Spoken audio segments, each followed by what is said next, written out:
Table के अंदर table properties के नाम से एक विकल्प को जोड़ा गया है। आप देखें जैसे आप इस पे क्लिक करते हो टेबल प्रॉपर्टीज आपके सामने खुल के आता है, जिसमें आप देखें यहाँ पे टेबल, यहाँ पे रो, यहाँ पे कॉलम और यहाँ पे सेल का टैब बना हुआ है। टेबल प्रॉपर्टीज अगला विकल्प हम आपको बताने जा रहे हैं। टेबल के अंदर बहुत ही इंपॉर्टेंट विकल्प है टेबल प्रॉपर्टीज।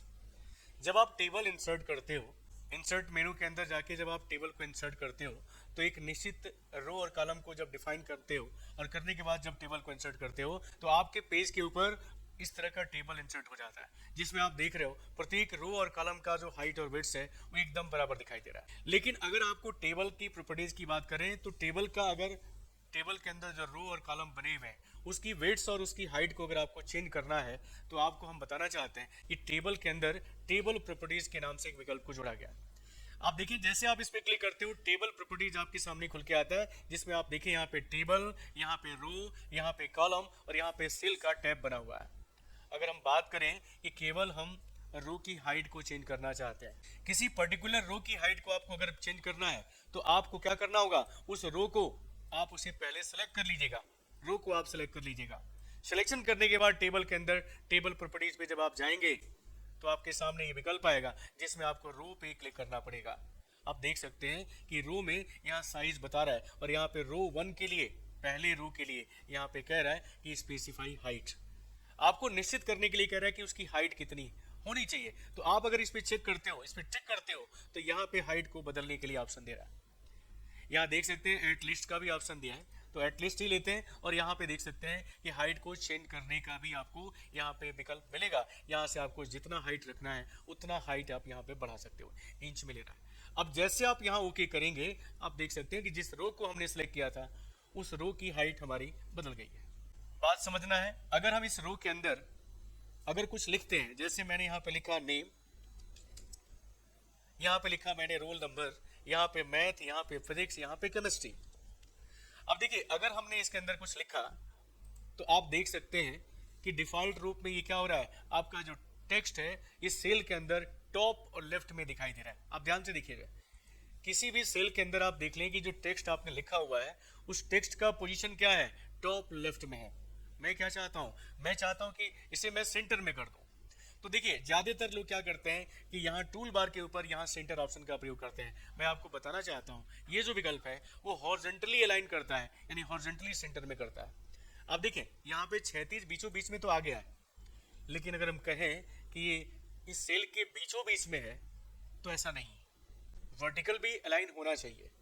सेंटर देखिए आप लोग, हॉरिजॉन्टल सेंटर हो चुका है, यानी 36 यहाँ पे बीचों बीच में आ चुका है, लेकिन अगर वर्टिकली देखा जाए तो ये वर्टिकली बीचों बीच में नहीं है।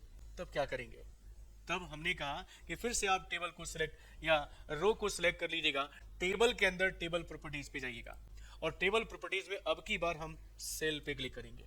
आप यहाँ देखें सेल की साइज आपसे दे रहा है कि सेल की साइज क्या है और यहाँ पे वर्टिकल अलाइनमेंट की बात कर रहा है।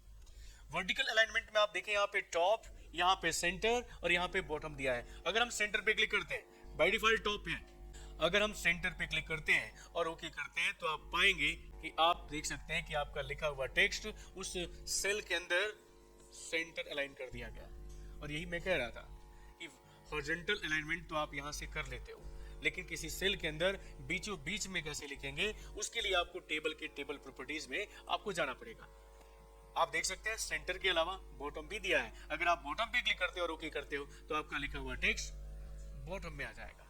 तो ये तीनों ऑप्शन दिए गए हैं, जिसको आप चाहो उसे आप प्रैक्टिकली यहाँ पे देख सकते हो, कर सकते हो। मैं इसे सेंटर में करता हूँ। अब देखिएगा, आपने रो के ऊपर देखा वर्क, आपने सेल के ऊपर देखा, अब हम कॉलम की भी बात करेंगे। अगर मान लीजिए किसी कॉलम का, किसी पर्टिकुलर कॉलम का, एक कॉलम का, सिंगल कॉलम का अगर हमें वेट्स या हाइट बदलना है तो हम क्या करेंगे, उस कॉलम को सिलेक्ट कर लेंगे, टेबल के टेबल प्रॉपर्टीज पे जाएंगे। टेबल प्रॉपर्टीज में आप देख सकते हैं कॉलम का विकल्प यहाँ पे दिया है, बहुत अच्छा विकल्प है। टेबल को डॉक्यूमेंट के ऊपर अगर आप रख रहे हो, पेज के ऊपर रख रहे हो, तो उसका पोजीशन, उसका टेबल साइज, ये सब कुछ, row height, column weights, cell size, सब कुछ आप यहाँ पे बदल सकते हो। तो मैंने कहा कॉलम पे आना है और कॉलम में देखिए कॉलम की साइज कॉलम 2 बता रहा है, जो आपने सिलेक्शन किया है वो कॉलम नंबर 2 है, यहाँ दिखा रहा है। और देख सकते हैं कि यहाँ पे इसका वेट्स बता रहा है कि जो अभी करेंट वेट्स है वो 1.23 इंच में है। आप चाहते हो कि इसको कम कर दें तो यहाँ से आप इसको क्लिक करके आप इसे कम कर सकते हो, जितना चाहो उतना आप यहाँ पे कम करके, और जैसे ओके करोगे आप देखना उस कॉलम का विड्थ यहाँ पे कम कर दिया गया है। अगर उसी तरह अगर बढ़ाना होता तो उस कॉलम का विड्थ हम बढ़ा दिए होते। आपने क्या देखा? आपने देखा कि हम कैसे रो की हाइट को हम चेंज करेंगे, कैसे किसी सेल के अंदर किसी टेक्स्ट को हम अरेंज करेंगे, और कैसे किसी कॉलम का विड्थ हम चेंज करेंगे, ये भी हमने आपको बताया था। अब देखिएगा, अगर हमको टेबल को अपने पैराग्राफ के साथ रखना है तो आइए कुछ पैराग्राफ हम यहाँ पे लिख लेते हैं। इसके लिए यहाँ पे हम रैंड और यहाँ पे हम लिखते हैं 10,10 और यहाँ पे हम इंटर कर लेते हैं। अब ऐसा करते ही हमारे पेज के ऊपर कुछ पैराग्राफ इंसर्ट हो गया है। अब इस टेबल को थोड़ा सा हम आपको पैराग्राफ के साथ अरेंज करना बताएंगे।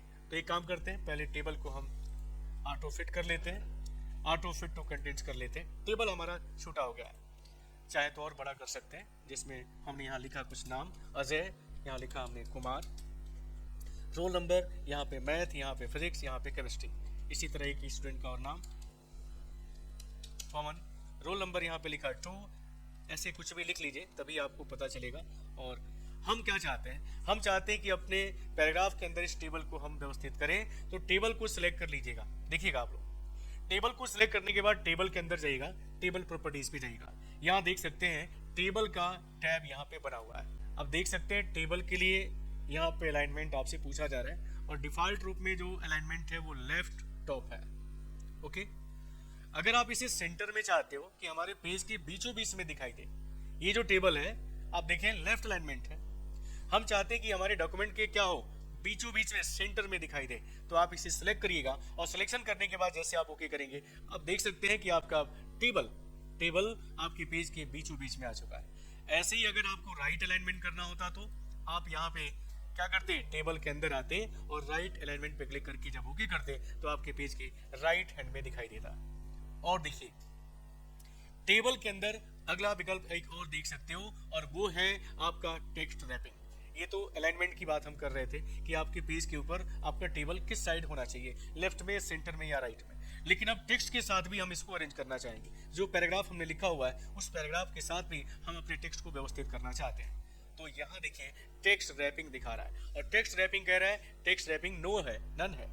लेकिन अगर आप इसे अराउंड कर देते हो, अराउंड मतलब टेबल के चारों तरफ टेक्स्ट भी दिखाई दे, तो आप इसे सिलेक्ट करने के बाद जैसे ओके करेंगे आप देख सकते हैं कि जो खाली एरिया था उस खाली एरिया में टेक्स्ट को लिख दिया गया है या टेक्स्ट को रख दिया गया है। अगर हम इस टेबल को उठाते हैं, ध्यान से देखें, अगर इस टेबल को उठा के हम नीचे की तरफ खिसकाते हैं तो आप देखेंगे ऑटोमेटिक टेबल की ऊपर साइड में और टेबल के लेफ्ट साइड में आपकी पैराग्राफ आ चुके हैं, टेक्स्ट आ चुके हैं। इसी सेटिंग को टेक्स्ट रैपिंग कहा जाता है। टेबल के साथ आपको टेक्स्ट को कैसे रखना है, अब देखिए टेबल का अलाइनमेंट हम चेंज करते हैं, टेबल को हम सेंटर में करते हैं। सेंटर में जब करेंगे तो क्या होगा, टेक्स्ट टेबल के चारों तरफ दिखाई देगा, यानी टेबल ऑटोमेटिक उस एरिया में टेक्स्ट को हटा देता है, और क्या होता है, टेबल वहां खुद जाके बैठ जाता है।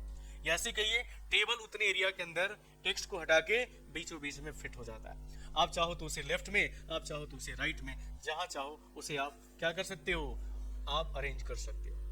तो टेबल के अंदर टेबल प्रॉपर्टीज का जो विकल्प है बहुत ही इंपॉर्टेंट है। टेबल बना लेने से काम नहीं चलेगा, बल्कि टेबल के अंदर उसके रो, उसके कॉलम और सेल के साथ साथ टेबल का पोजीशन कहाँ होना चाहिए, इन सबको भी सेट करना होता है, और वो सारी चीजें हम टेबल प्रॉपर्टीज के माध्यम से कर सकते हैं। तो उम्मीद करते हैं कि आपको टेबल प्रॉपर्टीज का विकल्प भी समझ में आया होगा।